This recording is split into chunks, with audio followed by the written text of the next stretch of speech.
کوم ورحمت الله وبرکاته. امید لرم چې ټول به ښه او د ژوند په مزو کې به څنګه مونږ کولی شو چې مونږ د خپل موبایل نه وایرسې ختم کړو. یعنې زمونږ موبایل زیات تر سلو وي، زیاتو ملګرو ته دغه مسله وي، موبایل یې سلو وي، کار نه کوي، تاسو یو اپلیکیشن آن کوئ نو هغه جلدي نه آن کېږي، سرچینګ کوي، دغه رنګې ټیم پکې اوړي، نو مونږ ورته انتظار کوو. نو دغه مسله د کوم ځای کې ده او دغه مونږ څنګه دغه نه اټومیټک مونږ هغه مسلې ختمې کړو، هغه مسلې حل کړو. دغه رنګې بیا به زمونږ موبایل نه هینګ کېږي، یعنې جلدي به ایپس آن کېږي. مونږ چې کله یو ایپس ته ورشو نو په هغه کې ټیم لګي، هغه سرچینګ کوي، دغه رنګې نو بیا مونږ ته بعد ډېر ساعت بعد کولاو شي. دغه مونږ څنګه دغه مسلې حل کړو نو په دې ویډیو کې ته مکمل طریقه ښیم. ویډیو به نه سکپ کوئ، ویډیو د اخره پورې وګورئ. که په ویډیو کې انفارمیشن او معلوماتو د خپل ملګرو سره ضرور شیر کړئ. همدغه رنګې ویډیوګانو دپاره د یوټیوب چینل سبسکرایب کړئ چې همدغه رنګې ویډیوګانې ټول نه لومړی تاسو ته میلاویږي. زه ویډیو طرف ته ویډیو شروع کوو. نو خوږو ملګرو ټول نه به تاسو لومړی راشئ پلی سټور به آن کړئ. صحیح ده. خپل پلی سټور هم چې کله آن کړو نو بیا به په کم تاسو دا کم تصویر دی، تاسو چې خپل تصویر ته راشئ، دغه رنګې ګوره زه تاسو ته ښیم. کله چې تاسو دې ته راشئ، صحیح ده، دغلته به ستاسو تصویر لګېدلی، ما پرې خپل تصویر نه دی ورکړلی. کله چې تاسو په دغه ځای باندې دغه رنګې کلیک واخلئ نو په دې اخره کې تاسو ته یو آپشن درکړی دی منیج ایپس اینډ ډیوایس. صحیح ده. په دې اخیره ایپس باندې به تاسو دغه رنګې کلیک والئ، په دغه آپشن به تاسو کلیک والئ. دلته تاسو ته درکړي دي دوه آپشن یې تاسو درکړي دي، یو دی ریویو منیج دی او دا یو دی منیج. په دې منیج به تاسو دغه رنګې کلیک والئ. صحیح ده.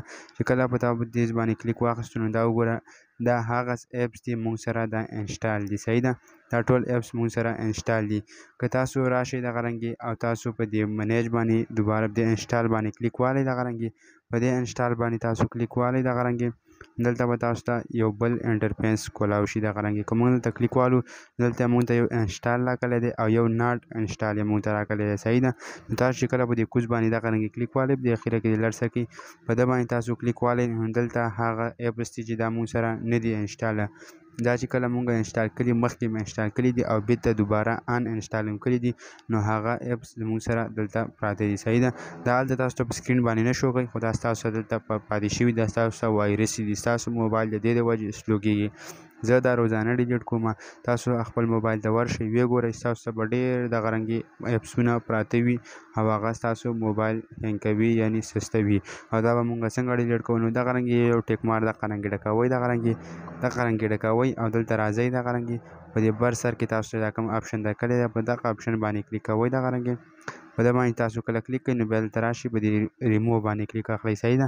په دې باندې کلیک اخلئ، دغه رنګې د ریموو باندې، نو ستاسو سره به دا ختمېږي دغه رنګې. صحیح ده. دا به ستاسو سره صفا کېږي دغه رنګې. نو په دې طریقه باندې تاسو خپل موبایل صفا کړئ، وایرس یې ختم کړئ، نو تاسو سره به بیا موبایل نه هینګ کېږي، نه به تسلو کېږي. نو په دغه باندې تاسو خپل موبایل صفا کړئ.